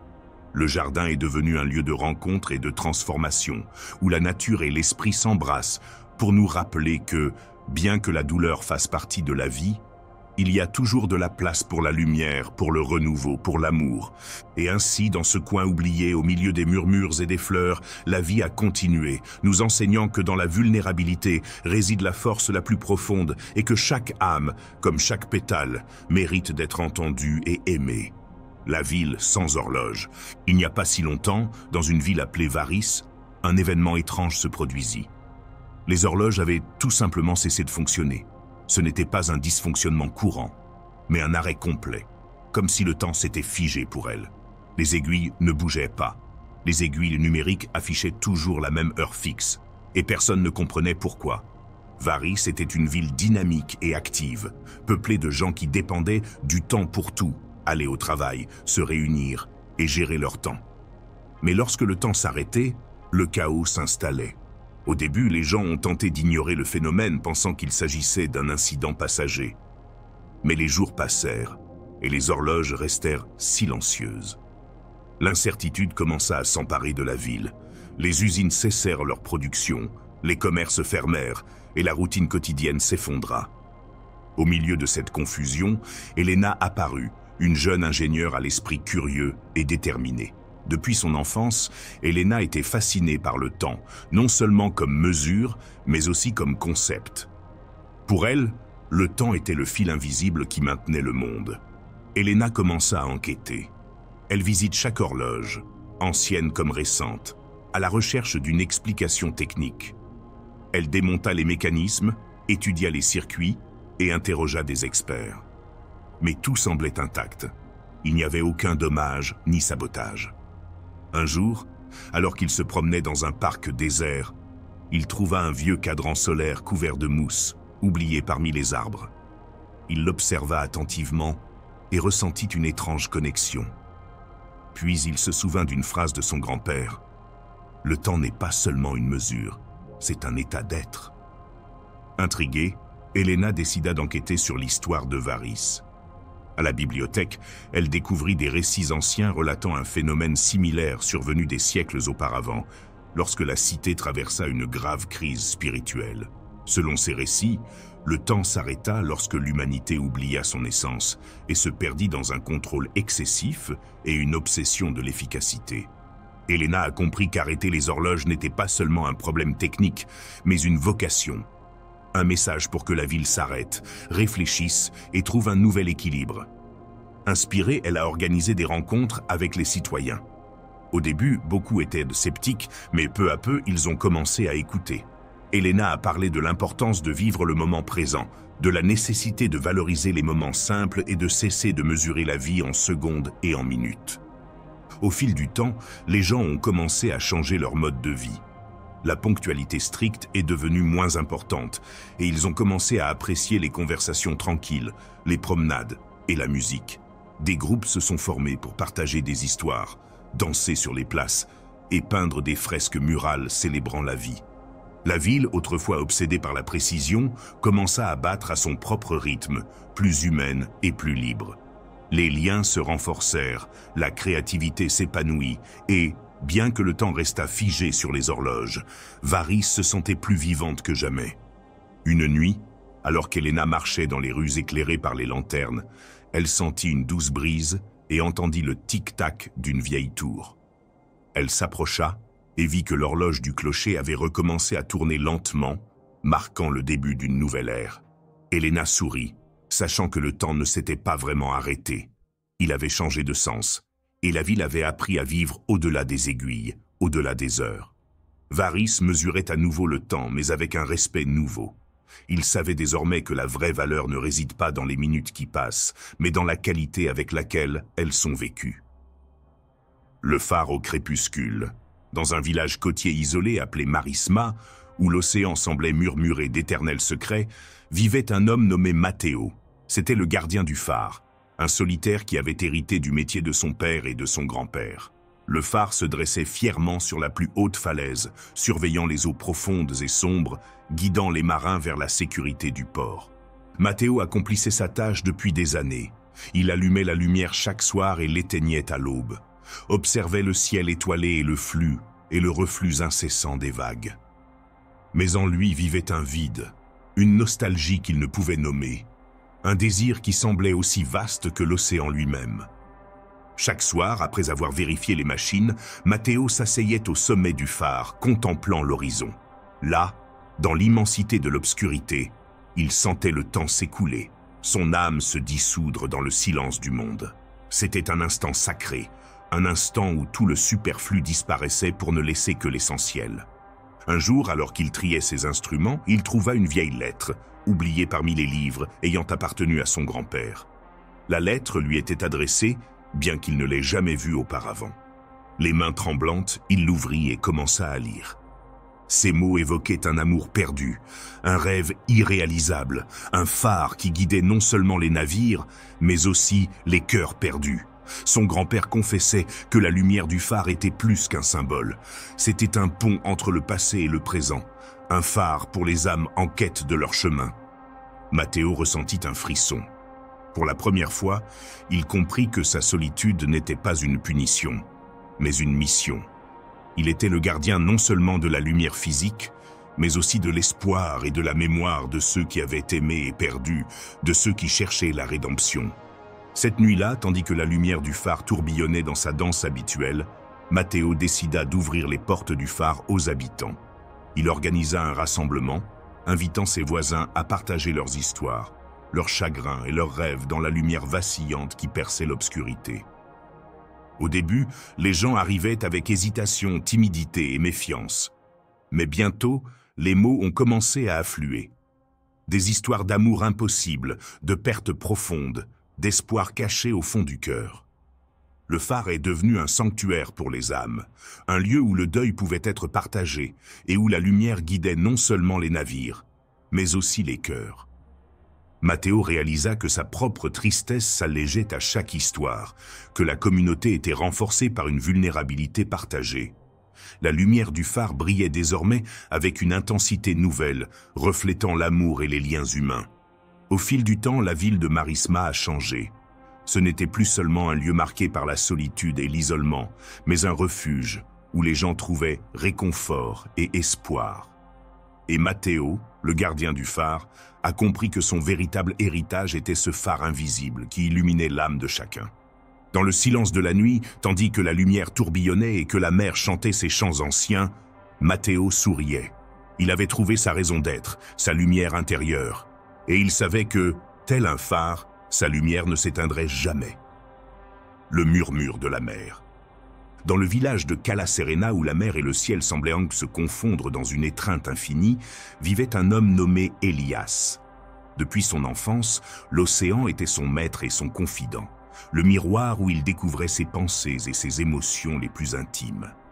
Chaque jour, il marchait sur la plage, laissant les vagues caresser ses pieds et la brise salée emplir ses poumons.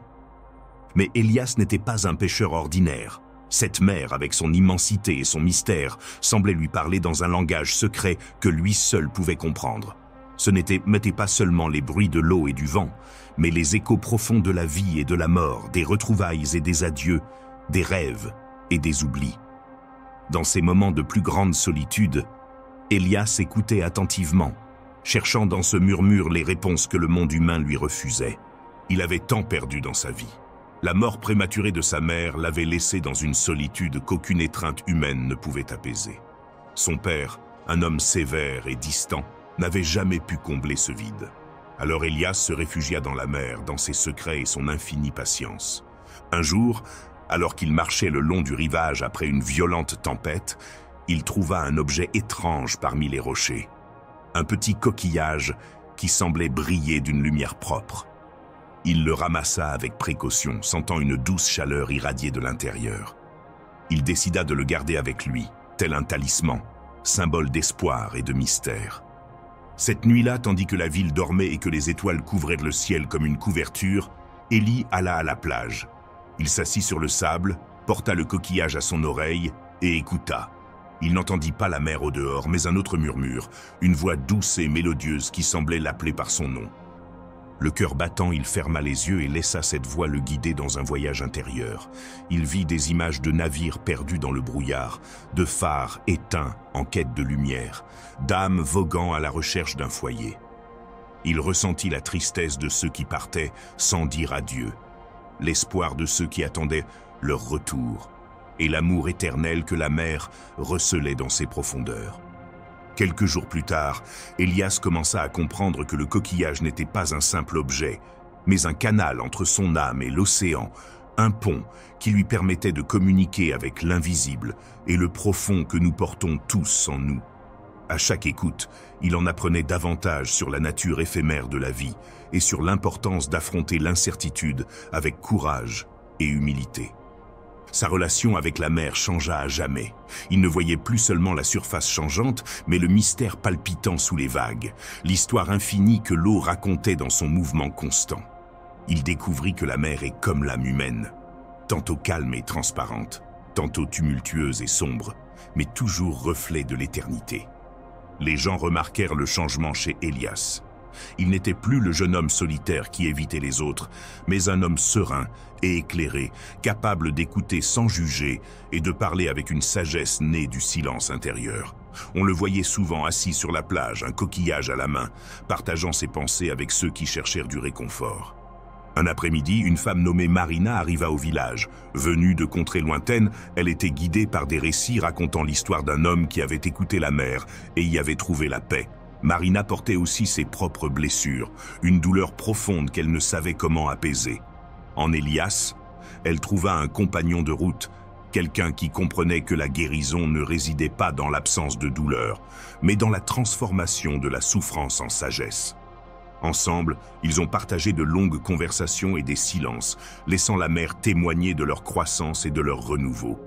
Ils ont appris que l'amour est aussi un océan, vaste et mystérieux, exigeant du courage pour naviguer dans ses eaux et de la confiance pour s'abandonner à son courant. Au fil du temps, Elias et Marina ont fondé une petite école à Cala Serena, où ils ont appris à écouter non seulement le bruit de la mer, mais aussi le murmure de la vie à chaque instant. Ils ont invité chacun à s'introspecter avec honnêteté et compassion, à accepter ses tempêtes intérieures et à découvrir le calme qui se cache au cœur de chaque tempête. Elias comprit que sa mission n'était pas de maîtriser la mer ni d'échapper à ses tempêtes, mais d'apprendre à danser avec elle, à ne faire qu'un avec leur rythme éternel. Cet apprentissage lui permit de trouver la liberté tant recherchée, un lien profond avec tout ce qui existe et la certitude que, même si la vie nous mène sur des chemins incertains, nous pouvons toujours trouver la lumière dans l'obscurité. Une nuit, alors qu'il contemplait l'horizon au clair de lune, Elias prit le coquillage une dernière fois. Il ferma les yeux et remercia la mer pour ses enseignements, pour le don de son mystère et de son amour infini. Il savait que ce murmure perdurerait en lui et en tous ceux qui auraient le courage de l'écouter. Parce qu'au fond, la mer n'est pas seulement de l'eau et du sel, mais la voix éternelle qui nous rappelle que nous faisons partie de quelque chose de bien plus grand, que notre essence est aussi immense et profonde que l'immensité de l'océan lui-même, le silence blanc. Au sommet des montagnes enneigées, où l'air était si pur qu'il semblait murmurer d'anciens secrets, vivait une femme nommée Aurora. Sa demeure était une modeste cabane en pin, protégée par la neige qui tombait silencieusement pendant de longs mois de l'année. Aurora avait choisi ce refuge, non seulement pour la beauté du paysage, mais aussi parce que l'immense blancheur de la neige lui permettait de trouver un miroir de son âme. Pendant des années, la ville avait mené sur des chemins de bruit, de précipitation et de chaos, jusqu'à ce qu'une perte profonde la force à s'arrêter. La mort de son jeune frère avait été un tel choc qu'elle avait senti son monde s'écrouler. La tristesse, telle une tempête glaciale, avait glacé son cœur. Elle avait alors décidé de fuir vers la solitude des montagnes, cherchant dans le silence de l'hiver la guérison que les mots ne pouvaient lui apporter. Chaque matin, Aurora s'enfonçait dans la forêt enneigée, laissant ses empreintes sur le manteau immaculé de la terre. Parfois, le vent soulevait la neige en tourbillons qui dansaient comme des esprits libres, et elle les observait attentivement, essayant de déchiffrer le message caché dans leurs mouvements fugaces. La neige, avec sa pureté et son calme, lui enseignait que la vie, aussi douloureuse soit-elle, peut aussi être une page blanche sur laquelle écrire de nouvelles histoires. Un après-midi, alors que le soleil commençait à se coucher derrière les sommets, Aurore trouva un petit renard pris au piège, tremblant de froid et de peur. Sans hésiter, elle s'approcha prudemment, le libéra et l'enveloppa dans son manteau. L'animal, bien qu'effrayé, sembla comprendre qu'elle ne lui ferait aucun mal. Elle le conduisit dans sa cabane, lui offrit chaleur et nourriture, et peu à peu, elle gagna sa confiance. Ce renard devint son compagnon silencieux, témoin de son processus de guérison. Dans le silence des longues nuits, lorsque la neige recouvrait tout de son manteau blanc et que les étoiles brillaient de mille feux, Aurore sentit qu'elle n'était pas seule. Le renard, avec ses yeux brillants et son humble présence, lui rappela que la vie trouve toujours le moyen de renaître, même dans les endroits les plus froids et les plus désolés. Un soir, en contemplant le ciel étoilé par la fenêtre, Aurora réalisa que le silence de l'hiver n'était pas vide, mais plein de vie et de sens. C'était un espace où elle pouvait entendre sa propre voix intérieure, celle qui s'était perdue dans l'agitation du quotidien. Elle sentit que, comme la neige qui tombe et recouvre tout pour protéger la terre, elle aussi avait besoin de cette couverture pour guérir et grandir. Au fil des mois, Aurora s'est aventurée au-delà de la forêt, parcourant des sentiers que l'hiver transformait en paysages féeriques. Chaque empreinte qu'elle laissait dans la neige était un acte de courage, un pas en avant dans son cheminement intérieur. Elle a appris à accepter le froid comme un enseignant, lui apprenant à apprécier la chaleur de son cœur et la lumière qui l'habite. Au cours de ses promenades, il découvrit un petit lac gelé, dont les eaux dormaient sous un cristal de glace. Il s'y assit pour méditer, laissant le silence blanc lui parler de l'impermanence et de la beauté de chaque instant. Il comprit que, comme la glace recouvrant le lac, ses propres blessures pouvaient être transparentes et fragiles, mais aussi porteuses d'une profonde sérénité. Un après-midi, alors qu'elle regardait la neige fondre aux premiers rayons du soleil printanier, Aurora sentit quelque chose s'éveiller en elle. La glace se brisait lentement, permettant à l'eau de reprendre vie. Elle aussi renaissait, apprenant à se libérer de la douleur et à s'ouvrir à l'espoir. Il décida alors qu'il était temps de retourner au monde, mais avec une nouvelle perspective. Il emporta avec lui les leçons de l'hiver, que dans le silence et l'immobilité réside la force, que dans la pureté de la douleur peut naître la lumière, et que chaque empreinte que nous laissons, aussi petite soit-elle, transforme le chemin de ceux qui nous suivent. Avant de partir, Aurora écrivit une lettre qu'elle laissa sur la table de sa cabane en héritage à quiconque y trouva refuge. L'hiver n'est pas la fin, mais la pause nécessaire à l'âme pour trouver sa voie. Dans la blancheur infinie, j'ai appris à m'écouter et à m'aimer avec toutes mes cicatrices. Puisse celui qui habite ce lieu trouver aussi son propre silence blanc et renaître tel que je l'ai été. Cette lettre, ainsi que le souvenir de la femme qui a embrassé la neige et la solitude, sont restés comme une lumière pour les futures âmes errantes, un phare qui a brillé au milieu du froid pour ceux qui cherchaient la paix intérieure. Et ainsi, alors qu'Aurora descendait de la montagne, l'hiver commençait sa danse d'adieu, laissant la place à la vie pour renaître une fois de plus, promettant qu'après chaque nuit glaciale vient toujours une aube chaude, pleine de promesses et de possibilités. J'espère que vous avez apprécié ce voyage autant que j'ai aimé le partager avec vous. Si vous souhaitez passer à l'étape supérieure, n'oubliez pas de consulter le premier lien dans la description. Vous y trouverez davantage de contenu, d'exercices et d'outils qui transformeront votre parcours. Je vous attends à l'intérieur.